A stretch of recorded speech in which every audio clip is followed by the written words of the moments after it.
DRJ Kids. Kuber ધન દેવતા, જેમને ધન સંપત્તિની કોઈ અછત નહોતી, પણ એમને એક દિવસે ધન અને સંપત્તિ પર અભિમાન થઈ ગયું.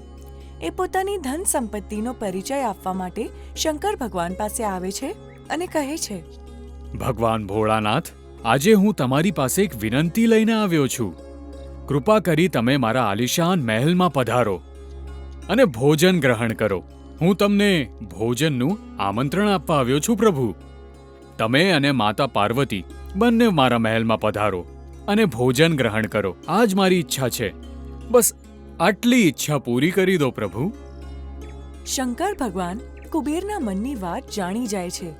એ જાણે છે કે કુબેર જમવાનું આમંત્રણ આપીને પોતાની ધન સંપત્તિનો પરિચય અમને આપવા માંગે છે.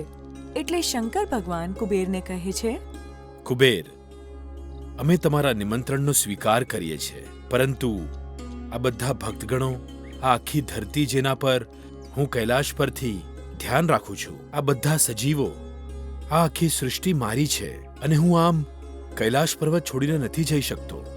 હું તમારા આમંત્રણનો સ્વીકાર કરું છું, પરંતુ હું કૈલાશ પર્વત છોડીને નહીં આવી શકું. ઠીક છે ભગવાન. માતા પાર્વતી, તમે તો આવી શકો છો ને? કૃપા કરી મારા ભોજનનું આમંત્રણ સ્વીકાર કરો. અમે તમારો અને તમારા આમંત્રણનો આદર કરીએ છીએ, પણ જ્યાં ભગવાન શંકરને, ત્યાં હું પણ નહીં જઈ શકું. જે એમનું કાર્ય છે એ જ મારું પણ કાર્ય છે. અમે બંને કૈલાશ છોડીને ક્યાંય નથી જઈ શકતા. તો શું આ સમસ્યાનું કોઈ સમાધાન નથી? હું તમને ભોજનનું આમંત્રણ આપવા આવ્યો છું પ્રભુ. મારી આ જ ઈચ્છા છે કે તમે મારા મહેલમાં આવીને ભોજન સ્વીકાર કરો. કંઈક તો કરો પ્રભુ. થોડી વાર વિચાર્યા પછી શંકર ભગવાન કહે છે, કુબેર, તમે આટલે દૂર અમને આમંત્રણ આપવા આવ્યા છો, તો અમે તમને નિરાશ નહીં કરીએ. અમે તમારું નિમંત્રણ સ્વીકાર કરીએ છીએ. તમે એક કામ કરો, પાર્વતી અને હું તો નહીં આવી શકીએ, પણ તમે બાલ ગણેશને અને મૂષક રાજને લઈને જાઓ. ગણેશ તમારી ઘરે ભોજન કરશે. ખૂબ ખૂબ આભાર પ્રભુ. તમે મારા મહેલમાં આવવા માટે બાળ ગણેશને મોકલી રહ્યા છો. તમે મારું આમંત્રણ સ્વીકારીને મારા પર કૃપા કરી છે પ્રભુ. હું તમારો આભારી રહીશ. તથાસ્તુ. કુબેર પોતાના રથમાં ગણેશ અને મૂષક રાજાને બેસાડીને પોતાના મહેલમાં જાય છે. મહેલમાં પહોંચતા જ મૂષક રાજ કહે છે, ગણેશજી, આ મહેલ તો કેટલો મોટો છે ને, અને કેટલો સુંદર છે. જુઓ જુઓ, અહીંયા તો સોનાની ઈંટો પણ લાગેલી છે. કુબેરજી બહુ મોટા માણસ છે, ધનવાન છે, ધનના દેવતા જો છે. મૂષક રાજ, મને આ વસ્તુઓનું કોઈ આકર્ષણ નથી. આપણે તો અહીંયા પેટ ભરીને ખાવા માટે આવ્યા છીએ. કુબેરજીએ આપણને આમંત્રણ આપ્યું છે ને, ચાલ ખાવા માટે જઈએ. ગણેશજી, અહીંયા નહીં બેસો તમે. મેં તમારા માટે સોનાનું સિંહાસન બનાવ્યું છે. આ સોનાના સિંહાસન પર બેસીને જ તમે ખાવાનું ખાશો. અરે વાહ કુબેર મહારાજ, આ તો બહુ સારી વાત છે. જેવી તમારી ઈચ્છા, અમને તો બસ ખાવાનું જોઈએ છે. થોડી જ વારમાં કુબેરના સેવકો બહુ બધું ખાવાનું લઈને આવે છે. લો ગણેશજી, આ સ્વાદિષ્ટ લાડુ ખાઓ. અમને ખબર છે તમને લાડુ બહુ ભાવે છે. ગણેશજી એક જ છટકામાં બધા લાડુ ખાઈ જાય છે. આ જ રીતે એ દાળ ભાત, બધા શાક, આખું ખાવાનું ભંડાર ખાલી કરી દે છે. પણ છતાંય ગણેશજીની ભૂખ નથી મટતી. હજુ શું જોઈએ છે બાળ ગણેશજી? કયો, શું ખાવા માંગો છો તમે? અમારે ત્યાં ખાવાની જરાય અછત નથી. કુબેર જેમ આવું કહે છે, બાળ ગણેશ એમની મનની વાત જાણી જાય છે. એ મનોમન કહે છે, અચ્છા, તો આમ વાત છે. આટલું અભિમાન પોતાની સંપત્તિ પર? હવે આમને પાઠ ભણાવવો પડશે. કુબેરજી, હજુ સુધી તો મારું પેટ બિલકુલ ભરાયું જ નથી. મને હજી ભૂખ લાગી છે. બીજું કંઈ ખાવાનું લાવવામાં આવે? હા, બિલકુલ. ગણેશજી, તમારા માટે હજુ ખાવાનું મંગાવું છું. તમે કુબેરના મહેલમાં છો, કુબેરના મહેલમાં. અહીંયા કોઈ વસ્તુની જરાય અછત નહીં થાય. સેવક, કોણ છે ત્યાં? ગણેશ માટે હજુ ભોજનની વ્યવસ્થા કરો. મહેલનો આખો ભંડાર ખાલી થઈ જાય છે. બધું અનાજ ખાલી થઈ જાય છે. બધા સાથીઓ પરસેવે રેબઝેબ થઈ જાય છે.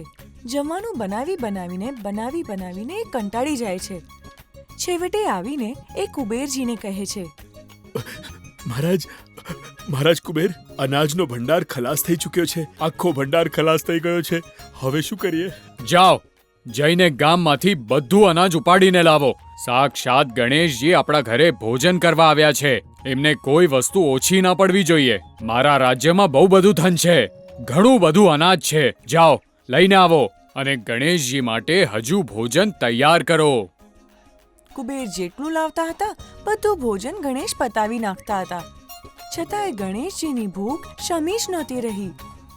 કુબેર મહારાજ, જલ્દી લાવો ને, મને બહુ જોરથી ભૂખ લાગી છે, નહીં તો હું અહીંયાની બધી વસ્તુઓ ખાઈ જઈશ.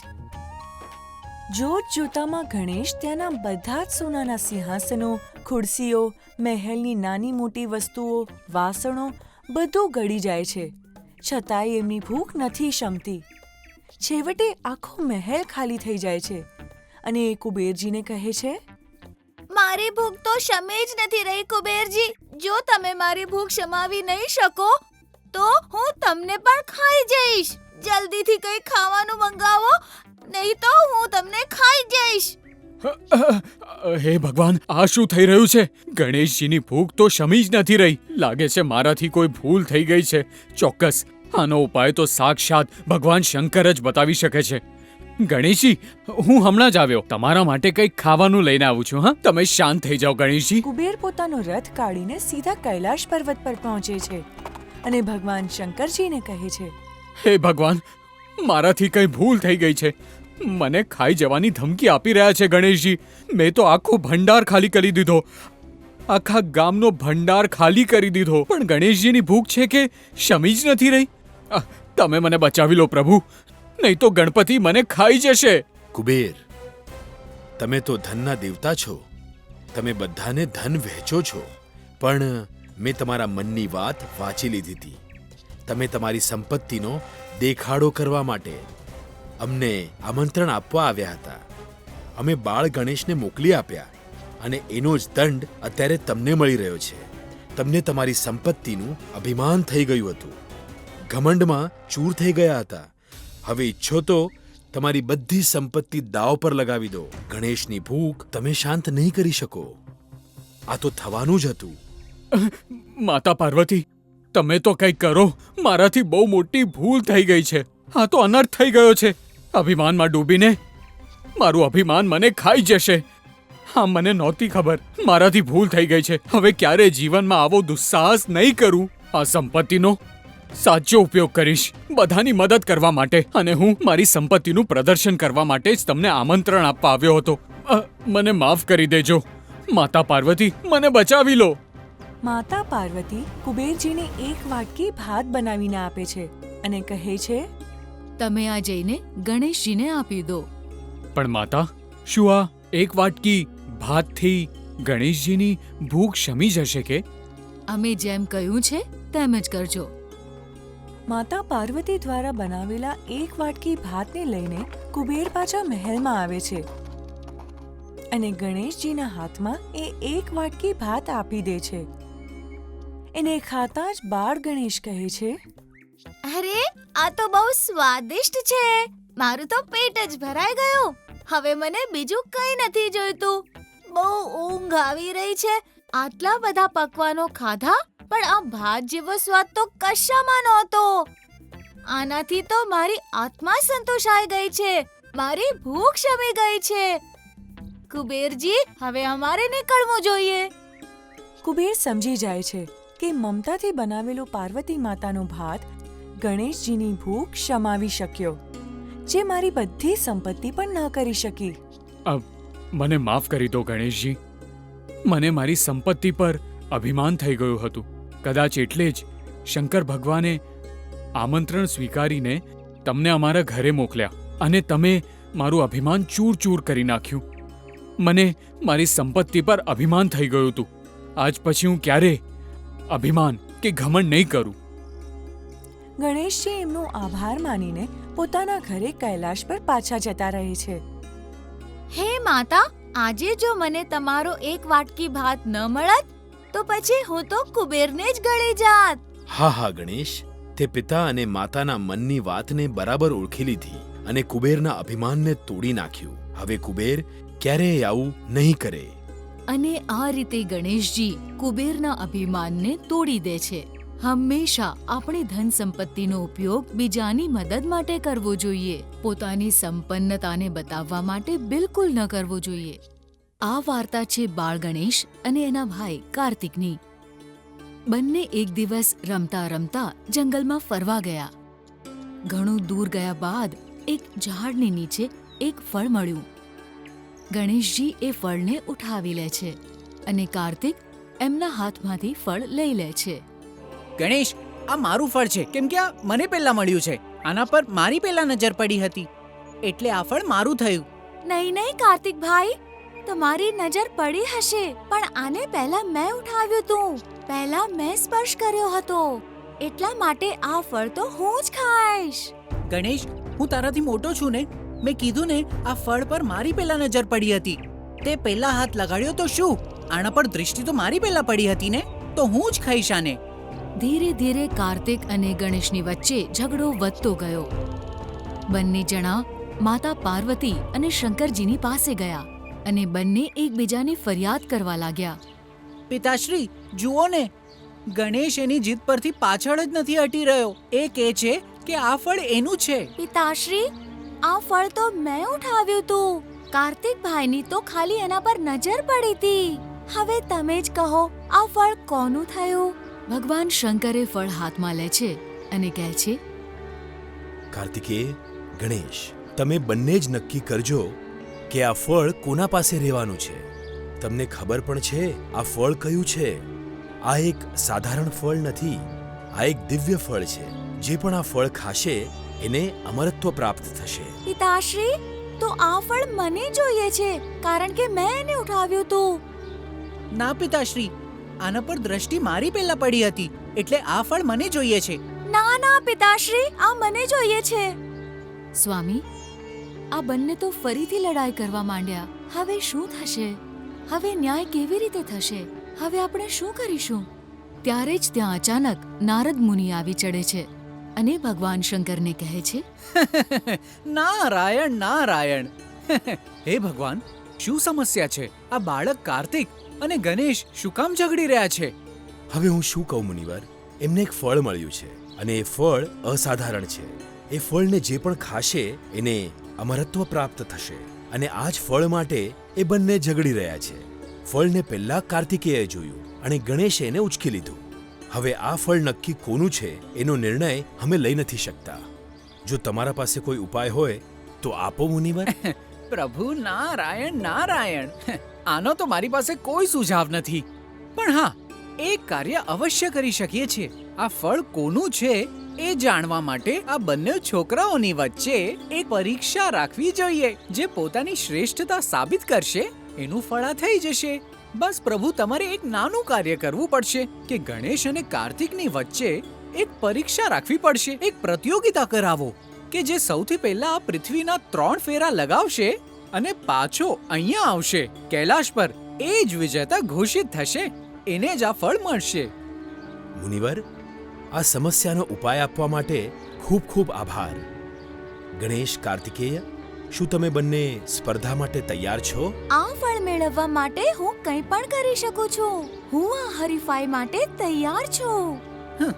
આ પ્રતિયોગિતા કોઈ મોટી વાત નથી.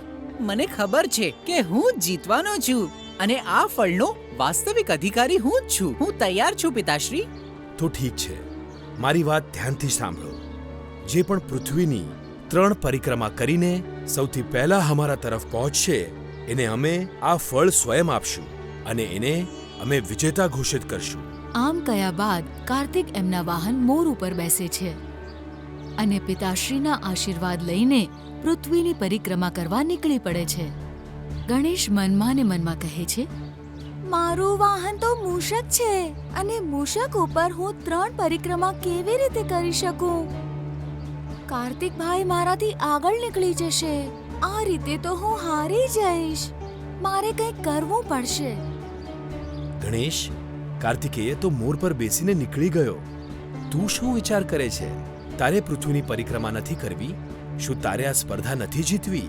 તારું વાહન લે અને કાર્ય શરૂ કર. ભગવાન શંકરની આ વાત સાંભળીને ગણેશ કહે છે, બિલકુલ પિતાશ્રી, હું હમણાં જ પરિક્રમા પૂરી કરીને આવું છું.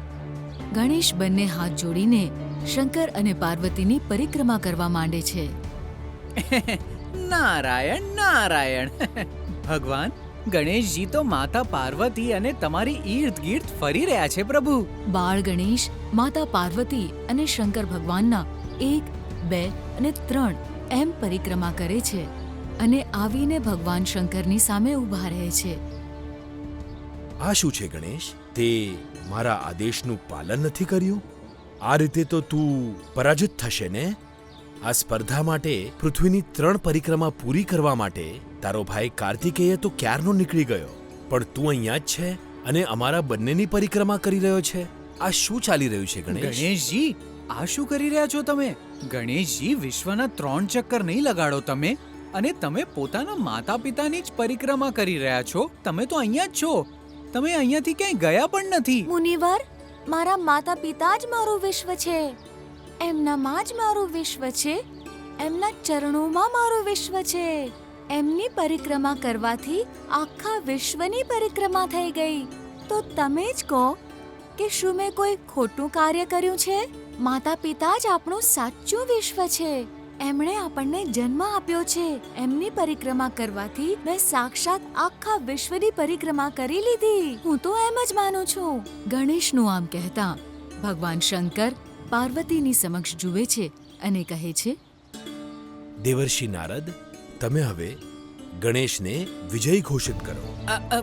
કિંતુ ભગવાન, હમણાં તો કાર્તિક આવ્યા પણ નથી અને તમે તો ગણેશને વિજેતા ઘોષિત કરી નાખ્યા. દેવર્ષિ, આજે ગણેશે પોતાના બુદ્ધિનો પરિચય આપીને અમને બધાને આશ્ચર્યચકિત કર્યા છે. ગણેશે પોતાની માતા પાર્વતી અને મારા આપેલા સંસ્કારનો ઉત્તમ પ્રયોગ કર્યો છે. અમે જે સંસ્કાર એને આપ્યા એ જ સંસ્કારનું તો ગણેશે પાલન કર્યું છે. એનું કહેવું એવું છે કે માતા પિતાના ચરણોમાં જ સંપૂર્ણ વિશ્વ છે અને વિશ્વની 3 પરિક્રમા ગણેશે પૂરી કરી છે. એ પણ કાર્તિકેયના પહેલા. ગણેશે પોતાના બુદ્ધિનો પરિચય આપ્યો છે, એટલે આ સ્પર્ધાનો વિજેતા ગણેશ જ છે અને આ ફળ હું ગણેશને ભેટ તરીકે આપું છું. ગણેશ, તમે વિશ્વની પરિક્રમા કરવા નહીં ગયા? સાચી વાત છે, તમે બહુ મોટા આળસુ છો. જુઓ, હું તો 3 ચક્કર લગાવીને પાછો પણ આવી ગયો. જુઓ, વિજેતા હું છું અને તમે પરાજિત થઈ ગયા.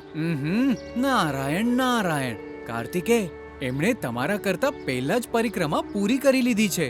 ગણેશની જીત થઈ છે. અચ્છા ગણેશ, જો તમે સાચે જ વિશ્વની 3 પરિક્રમા પૂરી કરી છે તો કયો, આખા વિશ્વમાં તમે શું શું જોયું? 7 મહાસાગર, હિમાલય પર્વતની સૌથી ઊંચી ટોચ, વિશ્વની સૌથી લાંબી નદી. તમે બિલકુલ સાચું કહી રહ્યા છો ગણેશ, પણ તમે તો અહીંથી ગયા જ નથી, તો પછી વિજેતા કેમ બની ગયા? મને કશું સમજાઈ નથી રહ્યું પિતાશ્રી. આ શું છે? આ તો અન્યાય છે. હું તો પૂરી પરિક્રમા કરીને આવ્યો છું અને ગણેશ તો અહીંયા જ હતા. તો પછી તમે એને કેવી રીતે વિજેતા ઘોષિત કરી નાખ્યા અને ફળ પણ આપી દીધું? પિતાશ્રી, જરૂર આમાં ગણેશની કોઈ ચાલાકી છે. આ ખોટું છે. નારાયણ નારાયણ. કાર્તિકેય, ગણેશે કોઈ ચાલાકી નથી કરી, પણ એણે પોતાની બુદ્ધિનો પ્રયોગ કર્યો છે. પોતાની બુદ્ધિનો પરિચય આપ્યો છે ગણેશે. કાર્તિકેય, ગણેશે પોતાના બુદ્ધિનો પરિચય આપ્યો છે. પોતાની બુદ્ધિનો પ્રયોગ કરીને એણે મારી અને પાર્વતીની 3 પરિક્રમા કરી છે અને અમે આપેલા સંસ્કારનું પાલન કર્યું છે. એનું એવું માનવું છે કે માતા પિતાના ચરણોમાં જ સંપૂર્ણ વિશ્વ છે, એટલે જ એને મારા અને માતા પાર્વતીની 3 પરિક્રમા કરીને વિશ્વની પરિક્રમા પૂર્ણ કરી છે. આ રીતે એને આ સ્પર્ધા જીતી છે, એટલે જ આ સ્પર્ધાનો વિજેતા ગણેશ જ છે. કાર્તિકેય, ભગવાન શંકરની આ વાત સાંભળીને કાર્તિક ગુસ્સે થઈ જાય છે અને કૈલાસ પર્વત છોડીને ત્યાંથી નીકળી જાય છે. પિતાશ્રી, કાર્તિકભાઈ તો ગુસ્સે થઈ ગયા. કંઈ વાંધો નહીં ગણેશ, એનો ગુસ્સો જ્યારે શાંત થઈ જશે તો એ સામે ચાલીને પાછો આવી જશે.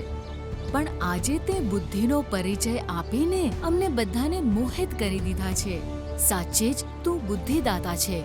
માતા અને પિતાએ આપેલા સંસ્કારોનો ઉપયોગ કરતા તે આજે બુદ્ધિનો પરિચય આપ્યો છે. આજે તે આ ફળ પ્રાપ્ત કરીને અમરત્વ પ્રાપ્ત કર્યું છે. આ રીતે ગણેશ વિશ્વની પરિક્રમાની હરીફાઈ જીતી જાય છે અને ફળના સાચા અધિકારી કહેવાય છે. આ વાર્તાથી આપણને શીખ મળે છે કે માતા અને પિતાથી ઉપર વિશ્વમાં કોઈ નથી હોતું. શરૂઆતથી અંત સુધી લઈને માતા પિતાના ચરણોમાં આપણું વિશ્વ હોય છે. ગણેશ અને મૂષકરાજે ભોજન કર્યા પછી ચાંદની રાત્રે ગણેશ મૂષકરાજને કહે છે, મૂષકરાજ, માતાના હાથનું સ્વાદિષ્ટ ભોજન ખાઈને આજે ખૂબ ખુશી થઈ. એટલે જ આજે તું ખાવાનું ખાધા પછી આ ચાંદની રાત્રે મને ફરવા લઈ ચાલ. મને આંટો મારીને લાવ. કેટલું સરસ વાતાવરણ છે. ચાંદો ચમકી રહ્યો છે. એની આજુબાજુ ચાંદની પણ ચમકી રહી છે. આ ચંદ્રનું અજવાળું કેટલું સુંદર દેખાય છે. ચાલ આપણે ફરીને આવીએ. જેવી તમારી આજ્ઞા ગણેશ ભગવાન. આવો, બેસો તમારા વાહન પર. આ મૂષકરાજ તમને ફરાવવા માટે તૈયાર છે. ગણેશ મૂષકરાજ પર બેસી જાય છે અને મૂષકરાજ દોડવા લાગે છે. બહુ મજા આવી રહી છે. હજુ જોરથી ભાગ. બહુ મજા આવી રહી છે. મૂષકરાજ જોરથી ભાગે છે. બહુ મજા આવી રહી છે. હજુ જોરથી ભાગ, નહીં તો હું તારા કાન ખેંચી લઈશ. ના ગણેશ, કાન નહીં ખેંચતા મારા. હું ભાગું છું. આંટો મારતા મારતા ગણેશ અને મૂષકરાજ બહુ દૂર પહોંચી જાય છે. અચાનક મૂષકરાજની સામે એક પ્રાણી આવી જાય છે અને મૂષકરાજ ડરી જાય છે અને રોકવાની કોશિશ કરે છે, પણ પોતાને રોકી નથી શકતા. જોતામાં જ ગણેશને લઈને પડી જાય છે. અરે શું થયું? તે તો મને પાડી જ નાખ્યો. અરે ગણેશજી, એ મારા રસ્તામાં એક પ્રાણી આવી ગયું હતું, એટલે હું પોતાને રોકી ન શક્યો અને પડી ગયો. મને માફ કરી દો. કઈ વાંધો નહીં. પણ શું તને કોઈના હસવાનો અવાજ આવી રહ્યો છે? હા ગણેશ, લાગે છે આપણને પડેલા જોઈને કોઈ આપણા પર જોરથી હસી રહ્યું છે. પણ મને તો કોઈ નથી દેખાઈ રહ્યું. ફક્ત અવાજ આવી રહ્યો છે. કોણ હસી રહ્યું છે? કોણ મારી મજાક ઉડાવી રહ્યું છે? હિંમત હોય તો સામે આવો. અરે ગણેશજી, ઉપર તો જુઓ, આકાશમાં એ ચંદ્ર જેની તમે થોડી વાર પહેલા વખાણ કરી રહ્યા હતા ને, એ જ તમારા પર હસી રહ્યો છે પ્રભુ. ચંદ્રમાને હસતા જોઈને બાળ ગણેશને ગુસ્સો આવે છે, પણ શાંતિથી ચંદ્રમાને સમજાવે છે. હે ચંદ્રમા, તમે મારા પર હસી રહ્યા છો. આમ કોઈના પર હસવું સારી વાત નથી. તમે તમારા હસવા પર કાબુ રાખો. હું મારા હસવા પર કાબુ નથી રાખી શકતો, કારણ કે તમે બંને કેટલા જોરથી પડ્યા છો. તમારે તમારું હસવાનું રોકવું પડશે, નહીં તો સારું નહીં થાય. હું તો હસીશ જ. મને બહુ આનંદ આવી રહ્યો છે તમને પડેલા જોઈને. તમે જાણતા નથી આનું પરિણામ શું આવશે. હું તમને શ્રાપ આપી દઈશ. અચ્છા ગણેશ, મારા કિરણોથી આ સંપૂર્ણ જગતમાં અજવાળું થાય છે. રાત્રિના સમયે હું બધાના મનને મોહી લઉં છું. મારી સુંદરતા બધાને ગમે છે. અને તું મને શું શ્રાપ આપીશ? હું તો ચંદ્ર છું. હું તારા જેવો થોડી છું. મારામાં અને તારામાં બહુ ફરક છે. મારું રૂપ જો અને પોતાનું જો. તને જોઈને તો કોઈ પણ હસશે. ચંદ્રમા હસતા જ રહ્યા.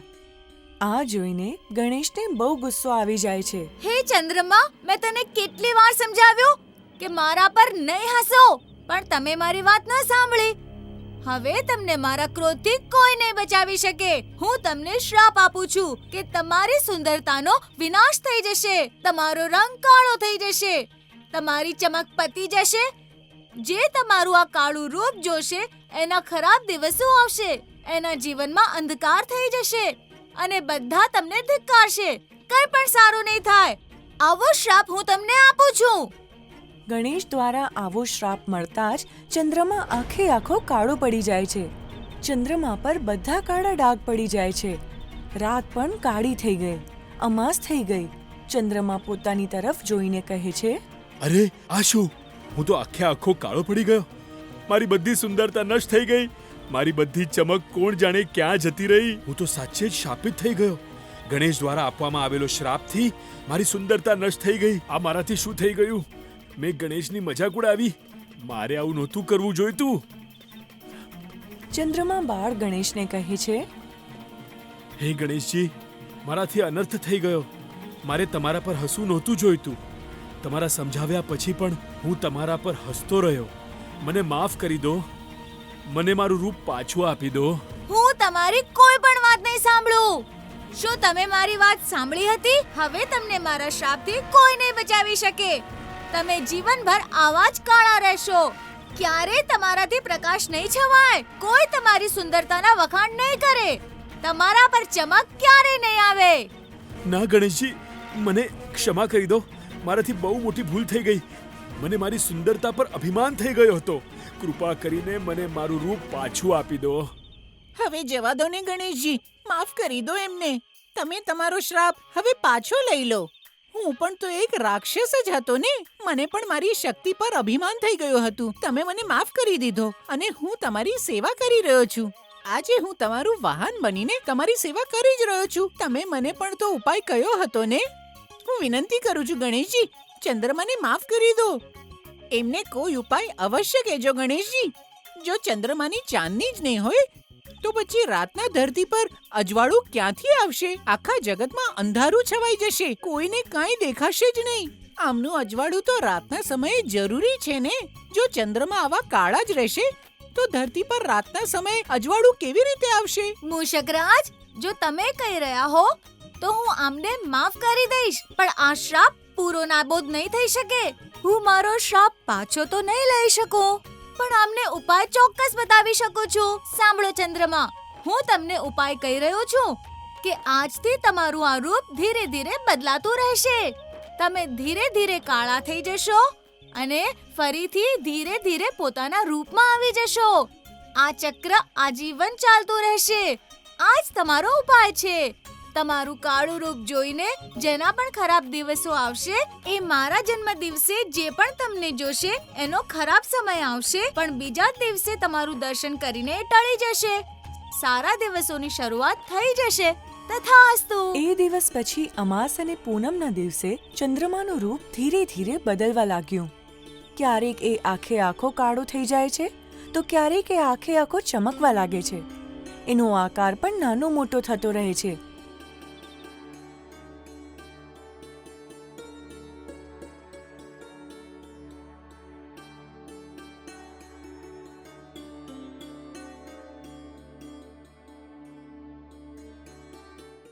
એક દિવસ ભોજન કર્યા પછી ગણેશ હિંચકા પર ઝૂલી રહ્યા હતા. નંદી મહારાજ એમને હિંચકો ઝૂલાવી રહ્યા હતા. એટલામાં ગણેશના મગજમાં એક યુક્તિ આવી અને એ મનોમન કહે છે, આજે મૂષકરાજની થોડીક મજા કરી લઉં તો કેવું રહેશે? થોડુંક હેરાન કરી લઉં તો. ગણેશનું વાહન મૂષકરાજ એમની સામે જ બેઠેલો હોય છે અને ગણેશ નંદીને ઈશારો કરે છે અને કહેવા લાગે છે, અરે વાહ નંદી મહારાજ, હિંચકો લેવામાં તો આજે બહુ મજા આવી રહી છે. ખૂબ જ આનંદ આવી રહ્યો છે. કાશ આ બધું જોવા માટે જો મારું વાહન મૂષકરાજ અહીંયા હોત તો એને પણ હિંચકે બેસાડત. ગણેશજી, હું તો એકદમ તમારી સામે જ ઊભો છું. તમે મને કેમ નથી જોઈ શકતા? ગણેશજી, મને પણ મૂષકરાજ સવારથી ક્યાંય દેખાઈ નથી રહ્યા. ખબર નહીં ક્યાં ગયા. ક્યાંક તમારા પર પાછો ગુસ્સો તો નથી થયા ને? ખબર નહીં, પણ ક્યાંય દેખાઈ નથી રહ્યા. કેટલી મજા આવી રહી છે હિંચકો લેવામાં.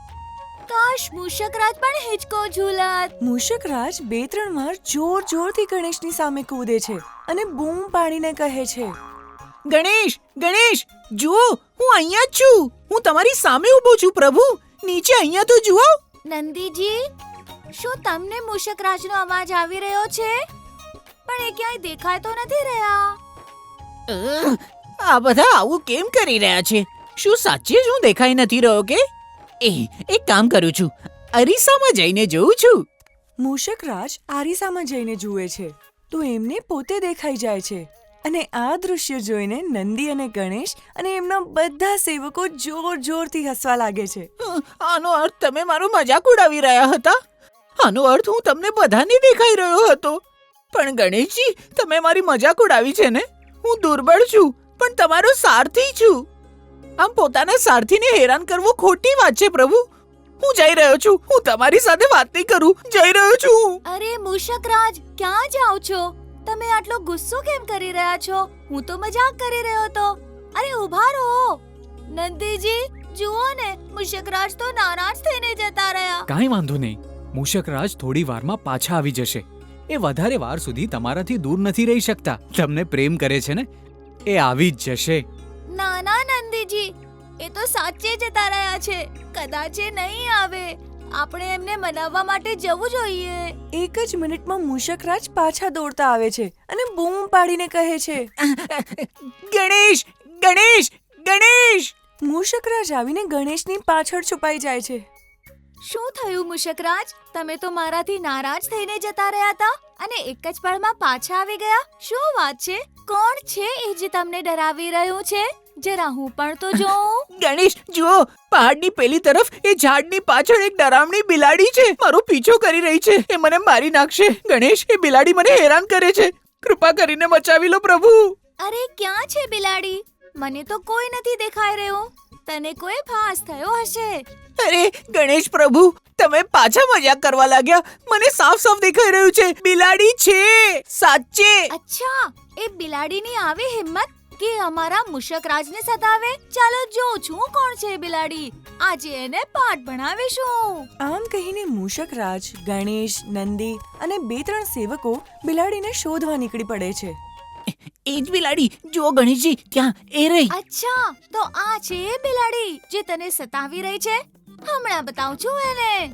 ગણેશ દોડીને બિલાડીની પાછળ ભાગે છે. એટલામાં ઠોકર વાગીને પડી જાય છે. નંદી, મૂષકરાજ અને બધા સેવકો ગણેશ પર હસે છે. તમે લોકો મારા પર હસી રહ્યા છો. હવે તો આ બિલાડીને હું પકડીને જ રહીશ. ગણેશ બિલાડીનો પીછો કરે છે.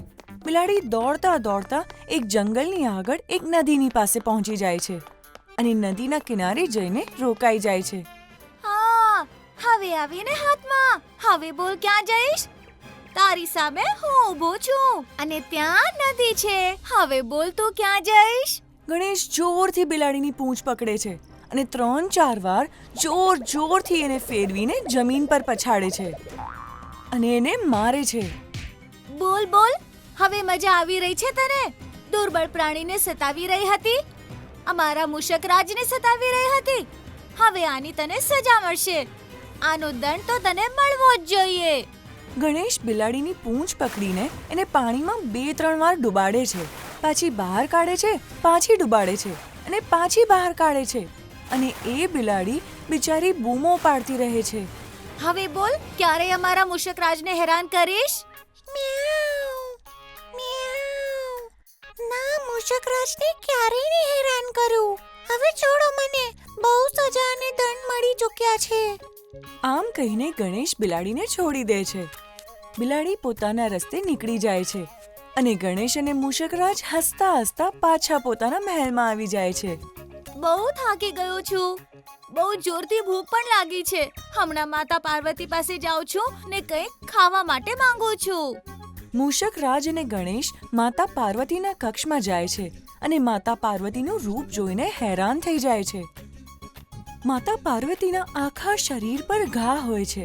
એમના ચહેરા પર ઘા જોઈને ગણેશજી કહે છે, માતે, આ શું થયું તમને? આટલું બધું ક્યાંથી વાગી ગયું? તમારી આવી હાલત કોણે કરી? મને એનું નામ કહો. હું એને જરૂર દંડ આપીશ. હું એને નહીં છોડું. એણે મારી માતા પર પ્રહાર કર્યો છે. હા, માતા પાર્વતી, કહો. ગણેશજી એને જરાય નહીં છોડે. મૂષકરાજ, તું તો ચૂપ જ બેસ. બધું તારે કારણે જ થયું છે. માતે, મેં શું કર્યું? મૂષકરાજને કારણે? તમે આ શું કહી રહ્યા છો માતે?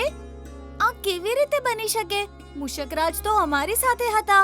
ના તો હું તારી સામે આવત અને ના તું ડરીને ભાગત અને ના ગણેશને કહેત કે બિલાડી પાછળ પડી છે. અને તું પણ કઈ ઓછો નથી ગણેશ. તારે કારણે જ મારી આ હાલત થઈ છે. માતા, પણ મને તો સમજાય જ નથી રહ્યું કે અમે કર્યું શું છે. ગણેશ, તું જેને બિલાડી સમજીને મારી રહ્યો હતો એ બિલાડી હું પોતે જ હતી. મેં તો બિલાડીનું રૂપ ધારણ કરી લીધું હતું. હું મૂષકરાજને બિલકુલ હેરાન નહોતી કરી રહી. એ તો ડરીને ભાગી ગયા હતા. તું બિલાડીને મારી રહ્યો હતો, પણ ઈજા મને થઈ રહી હતી. આખી ધરતીના પ્રાણીઓમાં શંકર ભગવાન અને હું વસીએ છીએ. તો તું જે પણ દુર્બળને હેરાન કરીશ એની ઈજા સ્વયં મને થશે. આજે તે મૂંગા પ્રાણી એટલે આ બિલાડી પર પ્રહાર કર્યો છે, એટલે તે પોતાની માતા પર પ્રહાર કર્યો છે. આ ખોટી વાત છે ગણેશ. માતે, મને ક્ષમા કરી દો. મારાથી અજાણતા જ ભૂલ થઈ ગઈ છે. મને નહોતી ખબર. મને તો લાગ્યું હતું કે એ સાધારણ બિલાડી છે, પરંતુ આજે હું જાણી ગયો છું કે ક્યારેય કોઈ દુર્બળ કે મૂંગા પ્રાણીને હેરાન ન કરવા જોઈએ. આજે મારે કારણે તમને ઈજા થઈ છે, તમને દુઃખ થયું છે. તમે મને જે દંડ આપશો એ ભોગવવા હું તૈયાર છું. મને દંડિત કરો માતા. ગણેશની આવી વાત સાંભળીને માતા પાર્વતી પોતાના રૂપમાં પાછા આવી જાય છે.